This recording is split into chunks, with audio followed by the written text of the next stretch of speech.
엿새 후에 예수께서 베드로와 야고보와 요한을 데리시고 따로 높은 산에 올라가셨더니 그들 앞에서 변형되사 그 옷이 광채가 나며 세상에서 빨래하는 자가 그렇게 희게 할 수 없을 만큼 매우 희어졌더라. 이에 엘리야가 모세와 함께 그들에게 나타나 예수와 더불어 말하거늘 베드로가 예수께 고하되 라삐여 우리가 여기 있는 것이 좋사오니 우리가 초막 셋을 짓되 하나는 주를 위하여 하나는 모세를 위하여 하나는 엘리야를 위하여 하사이다 하니 이는 그들이 몹시 무서워하므로 그가 무슨 말을 할지 알지 못함이더라. 마침 구름이 와서 그들을 덮으며 구름 속에서 소리가 나되 이는 내 사랑하는 아들이니 너희는 그의 말을 들으라 하는지라. 문득 둘러보니 아무도 보이지 아니하고 오직 예수와 자기들 뿐이었더라.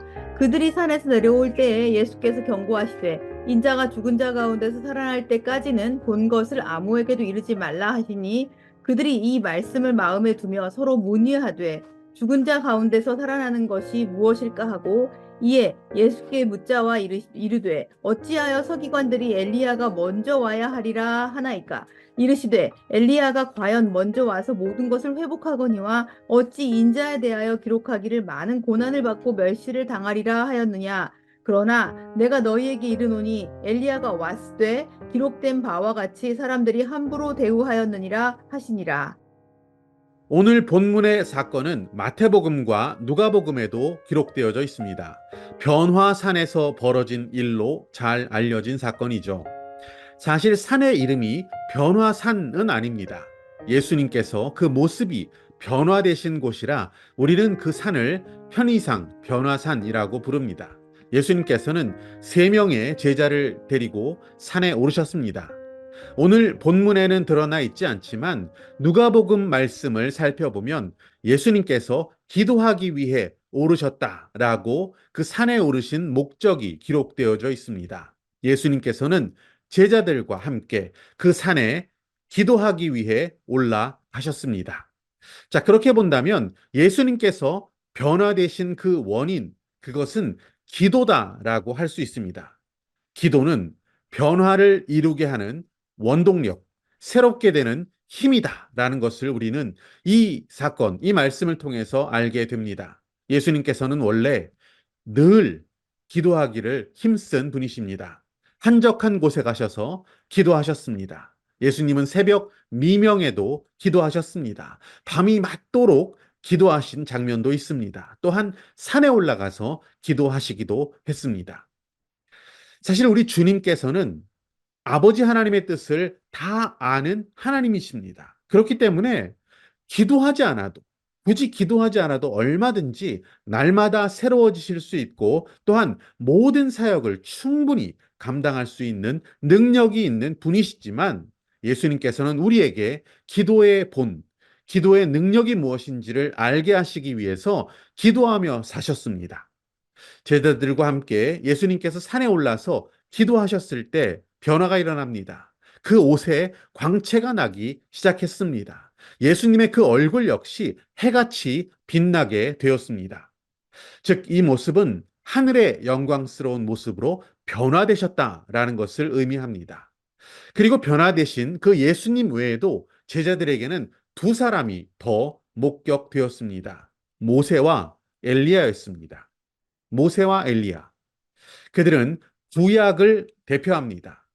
성경은 구약을 가르쳐서 모세와 선지자의 글 또는 모세와 선지자 이렇게 구약을 부르고 있습니다. 모세와 선지자의 대표인 엘리야가 나왔다는 것은 구약의 말씀과 깊은 연관이 있다는 것을 우리는 생각해 볼 수가 있습니다. 구약이 무엇입니까? 옛 약속. 그 약속은 무엇에 대한 약속입니까? 바로 오실 메시아, 예수 그리스도에 대한 약속이 구약의 말씀이죠. 구약의 가장 중요한 인물들, 모세와 또 엘리야가 그 구약의 성취로 오신 예수님과 함께 변화산에서 만난 장면. 이것은 매우 감동적이고 역사적인 순간이었다라고 볼 수가 있습니다. 이렇게 매우 강력한 영적인 체험 가운데 베드로는 예수님께 이렇게 말씀을 드립니다. 5절 말씀을 보시면 베드로가 예수께 이렇게 말씀드리죠. 라삐여, 우리가 여기 있는 것이 좋사오니 우리가 초막 셋을 짓되 하나는 주를 위하여 하나는 모세를 위하여 하나는 엘리야를 위하여 하사이다. 라고 예수님께 말씀드립니다. 베드로는 여기서 살자라고 제안하는 것입니다. 베드로의 제안이라는 것은 아마도 그의 순수한 마음의 즉흥적인 요청이었다라고 생각이 됩니다. 바로 그때 하나님의 음성이 들려오기 시작합니다. 9장 7절을 보시면 마침 구름이 와서 그들을 덮으며 구름 속에서 소리가 나되 이는 내 사랑하는 아들이니 너희는 그의 말을 들으라 하는지라. 아멘. 이것이 7절의 말씀이죠. 기도하던 그 산이 구름으로 덮였습니다.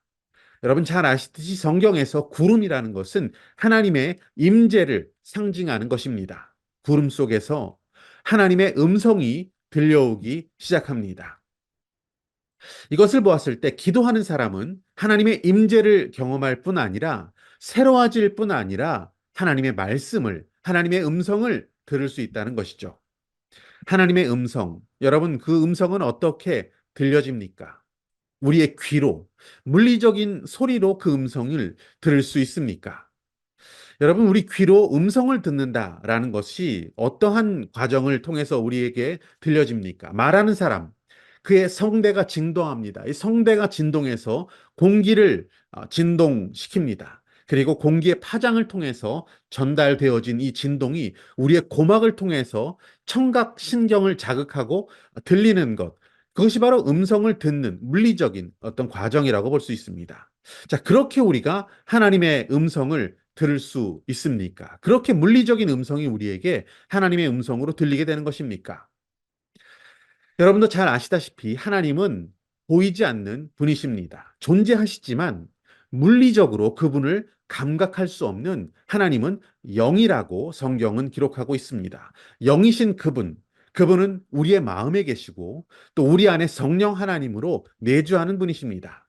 우리가 그 하나님의 영이신 그분의 음성을 듣는 것, 그분의 음성을 듣기 원한다면, 우리의 마음에 울려 퍼지는 그의 음성을 듣기 원한다면, 시끄러운 세상의 소리가 사라져야 하고, 내 마음속에 울려 퍼지고 있는 이기적인 소리, 또 욕망의 소리가 사라져야만 그분의 음성을 우리는 들을 수 있게 됩니다.